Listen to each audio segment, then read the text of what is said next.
hello all you amazing people. Remember, you're always amazing because you clicked on a small YouTuber's video. Thank you guys so much for 300 subscribers. Yeah, we gained 70 to like 100 subscribers in a day. So I'm still thanking people for 300 subscribers. Thank you guys so much for that. But I'm going to be going over how to build Yelan because statistics are still being tabulated. Yeah, they're still trying to figure out what to do. So I'm going to tell you what to do. Leave this thing at level 1. We're going to go with the talent priority already, right? Leave this thing at level 1. Get this thing leveled up to the maximum. And then this thing, just level it up afterwards. That's literally it. It's pretty simple, you know. She's pretty easy. She's basically like Xingqiu, you know. You want to level up this, you want to level up this second, and then you don't even want to touch this because you're never going to use it. Unless you do her barb shot, which maybe then you would want to do it, but it's just not worth it, especially considering a barb shot does 18% at level 8. However, this does 36% at level 8. Now, for artifact set, they actually did do a pretty good job. They have Emblem of Severed Fates. However, depending on your team comp, you may not need as much energy as they put on her. Having 80% energy recharge. I believe that your timepiece should be HP. From the information and from the numbers that I put in, HP would always be out on top, and then energy recharge, while not too far behind, would be, you know, lower. And I just would not recommend, maybe unless you know, you have Yelan's, you know, signature weapon, I wouldn't go for like a huge energy recharge, especially not if you're gonna use her 4-star best in slots. Okay, sorry, I got interrupted. I forgot what I was saying, but I do know. I'm just gonna try and restart. This is her best weapon, obviously. It always, whenever a character comes out, their best in slot is the weapon that comes out with them most of the time.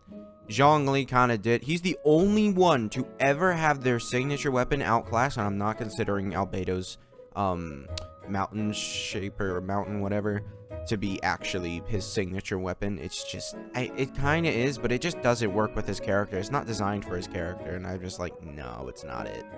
But yeah, this is her best in slots. Her 4-star best in slots is actually the new bow that came out, which I was kind of expecting, the Fading Twilight. It just seems like it makes sense, you know, because not only is she gonna get energy charge, making her energy like usage more stable. It does depend whether you want more energy recharge or more damage, because I'll get into it later, but it does depend on whether you want more energy recharge or more damage for your character. And I do believe that you're probably gonna want to go for an energy recharge Sans when using this, because while it depends. If you're using her with Raiden, I think you're fine. You don't need an energy recharge Sans. We'll just talk about artifacts now. That, since I've said the 4-star bow, the free-to-play one that you can get right now is her best in slot, and that's in terms of 4 stars. I mean, honestly, I could see it being her best in slot out of all the 5-star bows too, unless I could see it being her best in slot out of all the 5-star bows too, but let me check. Actually, I should take into a note that I am counting Fading Twilight at 3 stacks. It is not common that you're gonna see those said 3 stacks, because it is 7 seconds. I don't know why they decided to make it like that. I feel like maybe every 3 seconds would have been fine, but making it 7 seconds does make it like harder for Yelan to use. And I'm automatically gonna assume that its first state is always applied.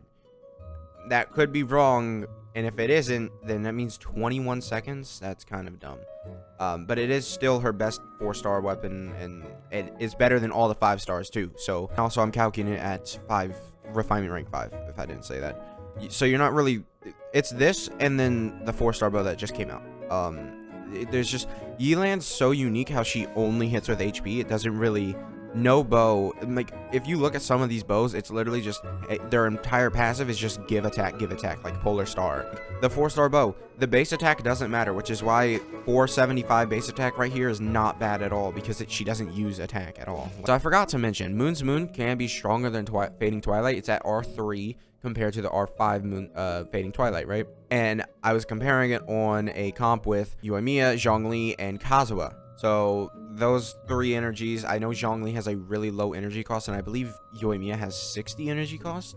So you're looking at a decently low energy cost, so Moon's Moon can be good. But honestly, for practicality, I would take Fading Twilight over Moon's Moon, just because it doesn't. Moon's Moon doesn't give any energy recharge or anything. Like it literally is just nothing happens with that. That's basically it. And now let's go on to artifacts. Yes, Emblem of Severed Fate, correct set, great. For the, let's just go with circlet. For the circlet, you're just gonna want to go with whatever you're low on. So let's say your crit rate is lower, you're gonna want to go for crit rate. And if your crit damage is lower, or you have 70% crit rate, I find that 70% and above crit rate is pretty good. Like, I find that's a good stopping point for trying to go for extra crit rate. And I mean, Yelan just looks amazing with this like ratio here. Yelan is also a very easy character to build, so most people will probably end up going crit damage because it's how a lot of characters are handled. Like, if they ascend with something, then people use crit damage, but I just do whatever you're low on. For the goblet, there's no shenanigans like Raiden, and you just want to go for Hydro damage, regular old Hydro damage. You're gonna just take every single one of Xingqiu's artifacts, except for the circlet, or except for the sands, I'm sorry. Basically, the sands, you want HP percent. However, if you're using this bow, I could definitely see, if you don't have enough energy recharge and you need it, I could definitely see you switching over to energy recharge. But in order for like true peak maximum damage, it's HP percent that you want on there. So hopefully you can get some good energy recharge rolls on this, but I doubt that you would be able to. So yeah, this 86%, you're gonna need a little bit of energy recharge. Not if you're using her with Raiden, or if a team that you're using is like really energy efficient, like if you have a Kazuha on team. So if you do decide that you want to go for energy recharge while you're using this bow, it will be slightly better than Fading Twilight within those last seconds. Like, Yelan's burst will not last that long. Yelan will have basically what Fading Twilight has 100% of the time, and a little bit more, if you do decide to go for energy recharge. Yeah, I'm not gonna go too much into depth on the weapons. I usually do, but I have nothing to talk about with the weapons, considering the best in slot 4-star is a free-to-play weapon, and the other one isn't a weapon banner exclusive. So it's just, there is no other thing to talk about. I hope you had fun, and so I hope you enjoyed this video, found it informative. Yelan's basically done. This video was actually really quick. I'm surprised.